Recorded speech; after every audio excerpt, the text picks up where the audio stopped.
ভারতীয় উপমহাদেশের ইতিহাসে বিতর্কিত ঘটনাগুলির মধ্যে একটি হচ্ছে বঙ্গভঙ্গ ও বঙ্গভঙ্গ রদ। আজকের যুব সমাজ বাংলা ভাগের সঠিক ইতিহাস জানে না বললেই চলে। যুগের সঙ্গে সঙ্গে অনেক ইতিহাস পাল্টে গেছে, আর এই বিকৃত ইতিহাসের ভিড়ে আসল ইতিহাস আস্তে আস্তে হারিয়ে যাচ্ছে। বিভিন্ন ইতিহাস বইতে আমরা যেসব ঘটনার উল্লেখ পাই তার কতটা সত্য আর কতটা কাল্পনিক আমার জানা নেই, তবে অনেক ইতিহাস কালের গভীরে হারিয়ে গেছে। আজকের ভিডিওতে আপনাদের জানাতে চলেছি 1947 সালের বাংলা ভাগের সঠিক ইতিহাস, তাই ভিডিওটি মনোযোগ সহকারে দেখতে থাকুন। আর আপনাদের কাছে ছোট্ট একটি অনুরোধ, চ্যানেলে নতুন হয়ে থাকলে চ্যানেলটিকে সাবস্ক্রাইব করে পাশে থাকবেন। বর্তমানে বঙ্গবাংলা বলতে বাংলাদেশ ও পশ্চিমবঙ্গকে বোঝায়, কিন্তু অতীতে তা ছিল না। 1765 সালে বিহার, উড়িষ্যা, পূর্ববঙ্গ ও পশ্চিমবঙ্গ নিয়ে বিশাল এক ভূখণ্ডকে বাংলা বা বঙ্গদেশ বলা হতো, যার আয়তন ছিল 4,37,708 বর্গ কিলোমিটার এবং জনসংখ্যা ছিল প্রায় 8 কোটিরও কাছাকাছি। ফলে সহকারী প্রশাসনিক এলাকা হিসেবে বাংলা অতিরিক্ত বড় হয়ে যাওয়ায় ব্রিটিশ সরকারের পক্ষে সুষ্ঠুভাবে শাসন পরিচালনা করা কঠিন হয়ে পড়ে।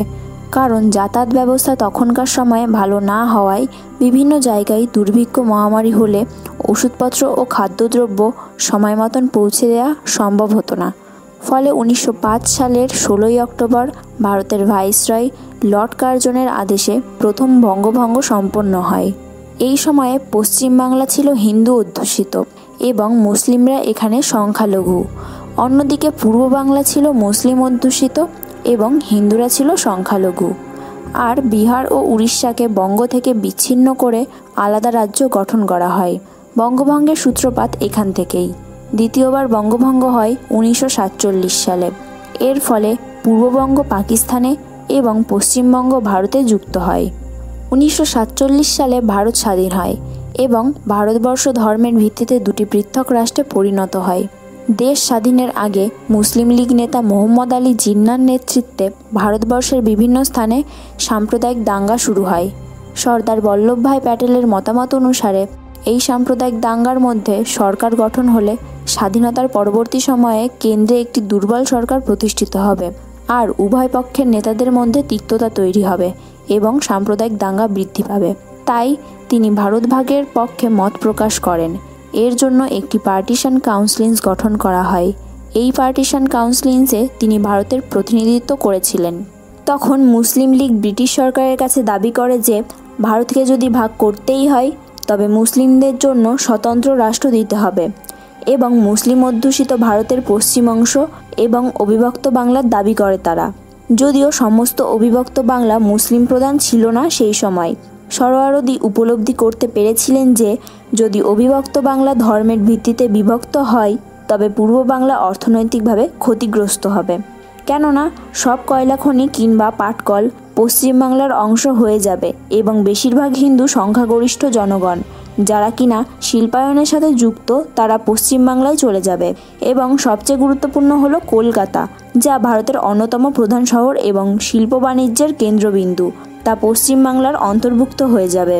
এই কারণে মুসলিম নেতারা বাংলা ভাগের বিরোধিতা করে। তাই সরোয়ারদি 24শে এপ্রিল 1947 সালে দিল্লির একটি সংবাদ সম্মেলনে অখণ্ড বাংলা পাকিস্তানের অন্তর্ভুক্ত করার জন্য তার প্রস্তাব তুলে ধরেন।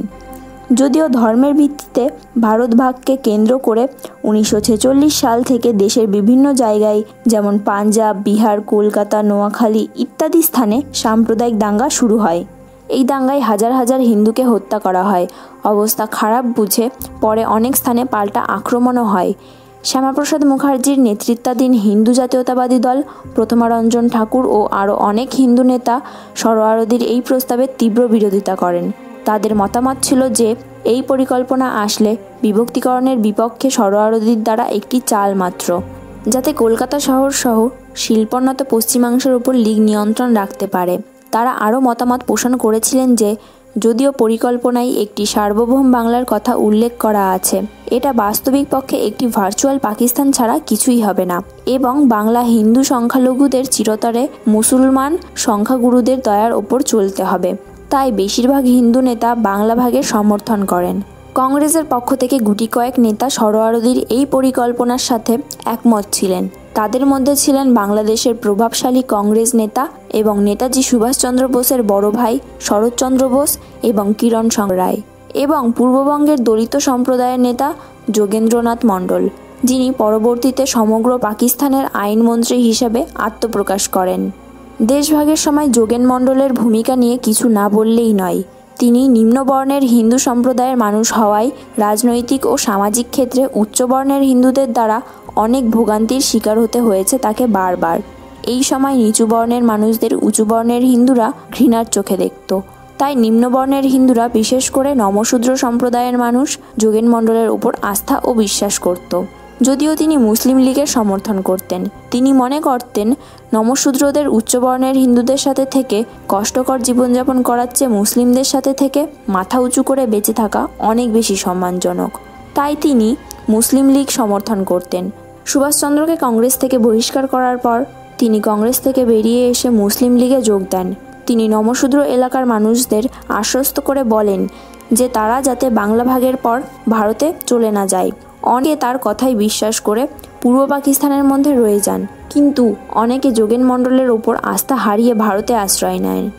এদিকে গুরুচাঁদ ঠাকুরের পুত্র এবং সাংসদ প্রথমারঞ্জন ঠাকুর, যিনি বাংলা ভাগের সমর্থন করেছিলেন, তিনি প্রচুর সংখ্যক নিম্নবর্ণের মানুষদের নিয়ে ভারতের পশ্চিমবঙ্গে চলে আসেন এবং বর্তমানে ঠাকুরনগরে এসে তারা বসবাস শুরু করেন।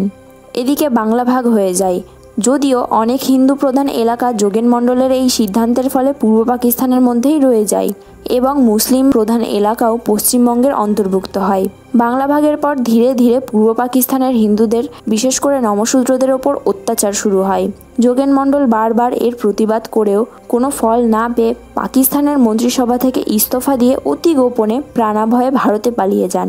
যোগেন মণ্ডলের ভারতে পালিয়ে যাওয়ার পর পূর্ব পাকিস্তানে নমশূদ্রদের ওপর নির্যাতন আরও বেড়ে যায় এবং যারা যোগেন মণ্ডলের কথায় পূর্ব পাকিস্তানে রয়ে যায় তারা 1971 সালে বাংলাদেশের স্বাধীনতা যুদ্ধের পর পাকিস্তান মিলিটারি এবং পাকিস্তানপন্থী রাজাকারদের হাতে নির্মমভাবে নির্যাতিত হয় এবং সেই সময় বেশিরভাগ হিন্দু ভারতে আশ্রয় নেয়।